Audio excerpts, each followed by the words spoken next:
your content's not working, it means that you're not interesting. Yet.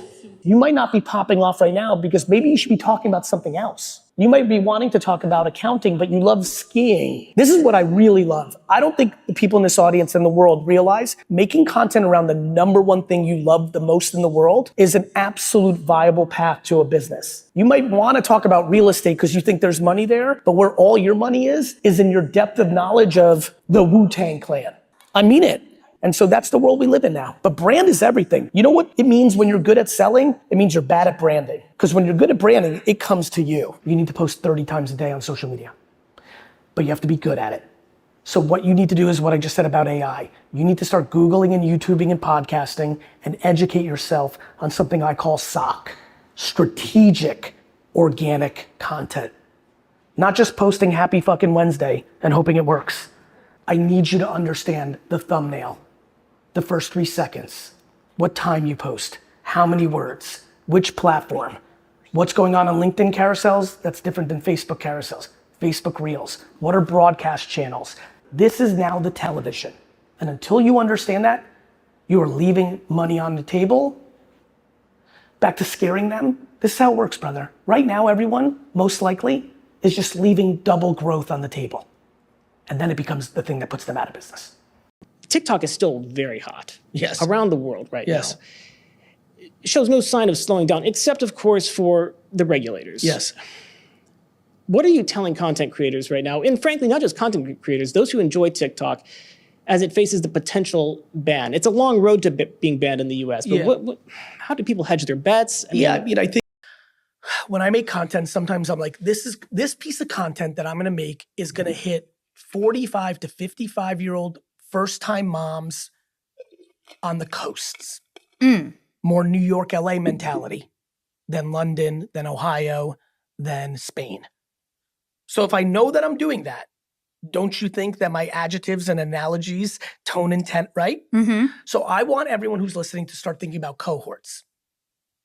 Gary, what do you mean? I just do sneaker content. Okay, well, there's a lot of different niches within sneaker content. Mm-hmm. There's people of high net worth like myself who can afford bougie fucking, Nike Air Force One collaborations. There's other people who just like really like New Balance. Like there's the Reebok movement that I'm getting into as well. Like there's a lot going on. Crocs, if you want to expand it a little bit. Like, do you know who you're making this video for? Because everyone's going too vanilla. I make content for entrepreneurs. I'm like, okay, knock yourself out. You know what?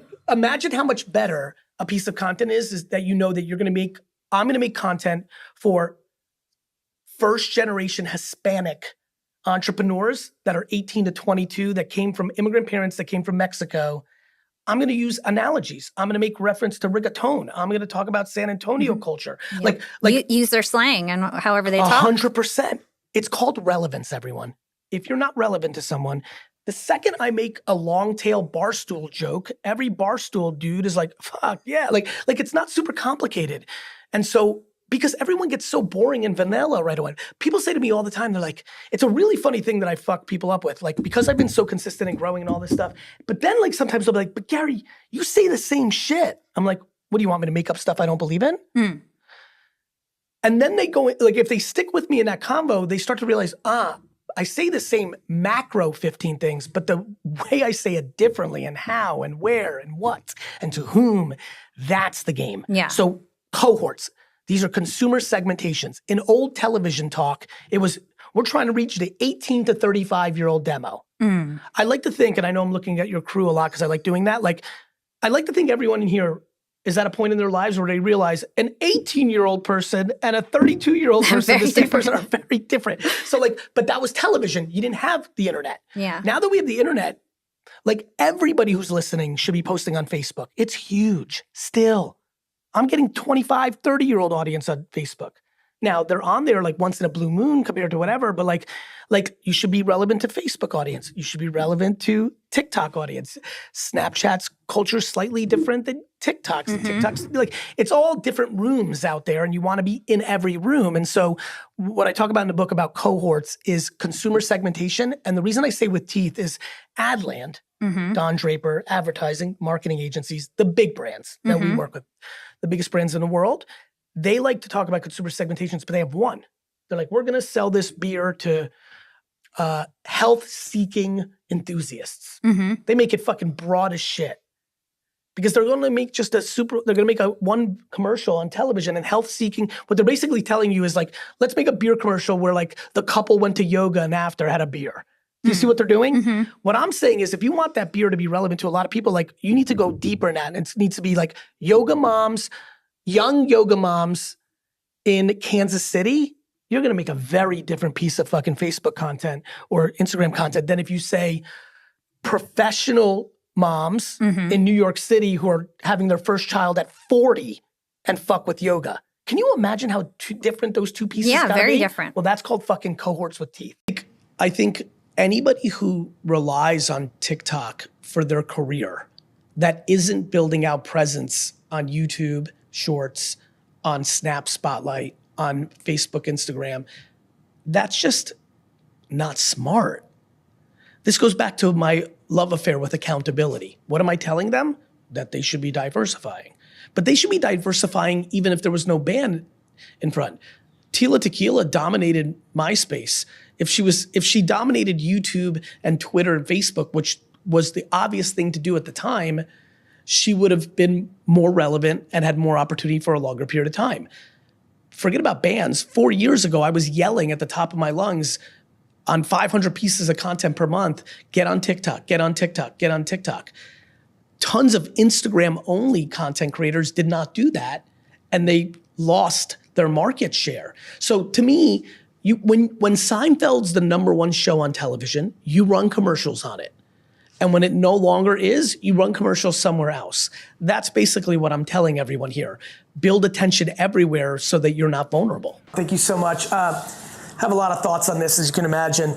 Obviously, I've had the luxury of having you pay attention for a long time on this journey. Current state, more rigor around thumbnails, copy, first 3 seconds, the hook. The science around the art is huge, and more commitment to short and long form collaboration, meaning doing long form video, films, podcasts, things of that nature, but also doing cut downs for short form and vice versa. The pyramid content thing that I put out years ago. I think that it's the trends that I think are interesting are pushing the boundaries of the creative, meaning, Dustin, you know this, that whole model on TikTok on the Stitch where it's like a viral video and then you act in it, right? Like somebody tumbling down a hill and then you tumble in and be like, and now what you should do is buy day trading attention. That's a creative tactic, green screens. If I could get everyone here to understand, it's not as easy as it used to be. I used to be able to yell and be like, be on TikTok. And if you just did it, you won. Now, and back to why I'm like so focused right now, is we're in 301 course land, not 101 course land. And so it's creative strategy, brother. Like, I don't want to call it testing, but being dramatically more curious and creative. Different formats, written, audio, voiceover, humor, seriousness. How much can everyone be a Renaissance man and women? How can you be a variety show? You just gotta do a lot more and a lot of different stuff on every platform. So LinkedIn versus YouTube Shorts versus TikTok, like it's complicated now, and the rising competition is gonna get worse, and you have AI content coming, and you have just so much coming, and so it's not gonna get less competitive, it's gonna get more competitive, because what I was yelling about when I wrote Crush It, can you show it? When I wrote that book in 2009, was this is underpriced attention, let's go. And I've been doing it for the last 15 years, but now we've hit an inflection point where like people figured it out. And, really comes down to the creative now. And the algorithms create the organic reach. So it's a whole different world, and it requires much more creativity and much more curiosity and much more humility. Those are the macro. And then tactically, it's, you really got to understand how these things work and which platforms do what and what's happening in pop culture and how do you tie that into your business? Like, how does Taylor Swift's tour a year ago when it's on fire, how does that factor into your business, and can you speak to it or factor it in? So what's going on in pop culture and what's going on platforms? I call it PAC, platforms and culture.